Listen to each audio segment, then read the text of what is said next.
वक्रतुंड महाकाय सूर्यकोटि समप्रभा निर्विघ्नं कुरु मे देव सर्वकार्येषु सर्वदा। बोलिए गणेश भगवान की जय। नमस्कार, स्वागत है आप सभी का हमारे YouTube चैनल में। आज के इस वीडियो में आप श्रवण करेंगे ज्येष्ठ संकष्टी चतुर्थी व्रत कथा। इस बार 2026 में ज्येष्ठ मास की संकष्टी चतुर्थी का व्रत जो है वह 5 मई मंगलवार के दिन किया जा रहा है।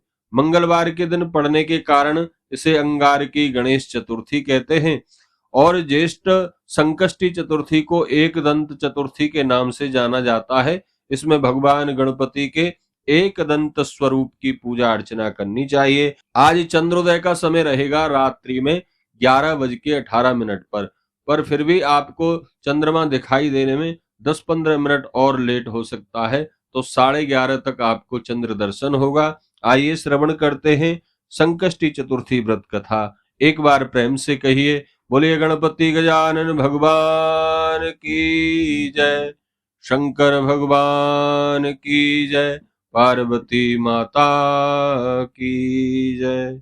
बंधुओं, श्री गणेश चतुर्थी की पौराणिक कथा के अनुसार एक बार भगवान शिव और मां पार्वती नर्मदा नदी के किनारे बैठे थे।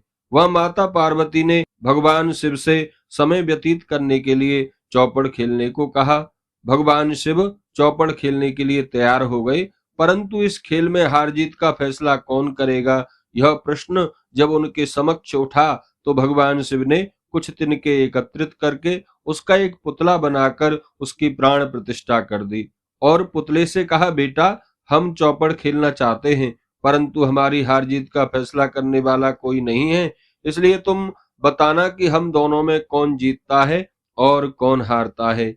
इसके बाद भगवान शिव और माता पार्वती का चौपड़ का खेल आरंभ हो गया। यह खेल 3 बार खेला गया और संयोग से तीनों बार माता पार्वती की जीत हो गई। खेल समाप्त होने के बाद बालक से हार जीत का फैसला करने के लिए जब कहा गया तो उस बालक ने महादेव जी को विजयी बताया। यह सुनकर माता पार्वती क्रोधित हो गईं और क्रोध में उन्होंने बालक को लंगड़ा होने, कीचड़ में पड़ा रहने का श्राप दे दिया।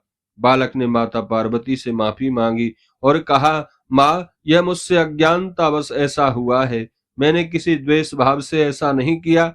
बालक द्वारा क्षमा मांगने पर माता पार्वती ने कहा, यहाँ गणेश पूजन के लिए नाग कन्याएं आएंगी, उनके कहे अनुसार यदि तुम गणेश का व्रत करोगे तो ऐसा करने से तुम मुझे प्राप्त करोगे। यह कहकर माता पार्वती भगवान शिव के साथ कैलाश पर्वत पर चली गईं। 1 वर्ष के बाद उस स्थान पर नाग कन्याएं आईं। तब नाग कन्याओं से श्री गणेश भगवान के व्रत की विधि जानकर उस बालक ने 21 दिन तक लगातार श्री गणेश भगवान का व्रत किया। उसकी श्रद्धा से गणेश जी प्रसन्न हो गए। उन्होंने बालक को मनोवांछित फल मांगने के लिए कहा। इस पर उस बालक ने कहा, हे विनायक, मुझ में इतनी शक्ति दीजिए कि मैं अपने पैरों से चलकर अपने माता पिता के पास कैलाश पर्वत पर पहुंच सकूं और वे मुझे देखकर प्रसन्न हों। तब बालक को वरदान देकर श्री गणेश भगवान अंतर ध्यान हो गए। उसके बाद वह बालक कैलाश पर्वत पर पहुंच गया और कैलाश पर्वत पर पहुंचने की अपनी कथा उन्होंने भगवान शिव को सुनाई। चौपड़ वाले दिन से माता पार्वती शिवजी से विमुख हो गई थीं, अतः देवी के रुष्ट होने पर भगवान शिव ने भी बालक की बताई अनुसार 21 दिनों तक भगवान गणेश का व्रत किया। इस व्रत के प्रभाव से माता पार्वती के मन से भगवान शिव के लिए जो नाराजगी थी वह समाप्त हो गई। तब यह व्रत विधि भगवान शंकर ने माता पार्वती को बताई। यह सुनकर माता पार्वती के मन में भी अपने पुत्र कार्तिकेय से मिलने की इच्छा जागृत हुई।